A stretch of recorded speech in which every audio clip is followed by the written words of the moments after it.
మాటల మాంత్రికుడు త్రివిక్రమ్ దర్శకత్వంలో సూపర్ స్టార్ మహేష్ బాబు హీరోగా నటిస్తున్న లేటెస్ట్ సినిమా గుంటూరు కారం. ఈ సినిమా సంక్రాంతి కానుకగా 2024 జనవరి 12న విడుదల కానుంది. రిలీజ్ దగ్గర పడుతున్న నేపథ్యంలో మూవీ యూనిట్ ప్రమోషన్స్ మొదలుపెట్టారు. ఈ సందర్భంగా తాజాగా సినిమా నుంచి మాస్ బీట్ కుర్చీ మడత పెడతా సాంగ్ ను రిలీజ్ చేశారు మేకర్స్. రిలీజ్ అయిన కొద్దిసేపట్లోనే ఈ సాంగ్ నెట్టింట్లో చర్చగా మారింది. కుర్చీ మడత పెట్టి అంటూ మొదలైన ఈ సాంగ్ లిరిక్స్ పై మహేష్ బాబు ఫ్యాన్స్ ఆవేదన వ్యక్తం చేస్తున్నారు. కుర్చీ మడత పెట్టి అనేది ఒక బూత్ డైలాగ్. ఏదో ఒక యూట్యూబ్ ఛానల్లో ఒక ముసలి వ్యక్తి చెప్పగా అది ఫేమస్ అయింది. ఈ పదాన్ని మహేష్ బాబు పాటలో మొదటగా పెట్టడం ఫ్యాన్స్ జీర్ణించుకోలేకపోతున్నారు.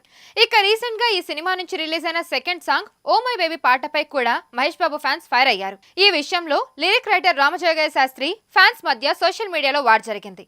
ఈ కారణంగా రామజోగయ్య శాస్త్రి తన సోషల్ మీడియా అకౌంట్ ను కూడా డీయాక్టివేట్ చేసిన సంగతి తెలిసిందే. ఇక ఇప్పుడు విడుదలైన కుర్చీ మడత పెట్టి సాంగ్ లిరిక్స్ నెట్టింట్లో వైరల్ గా మారాయి.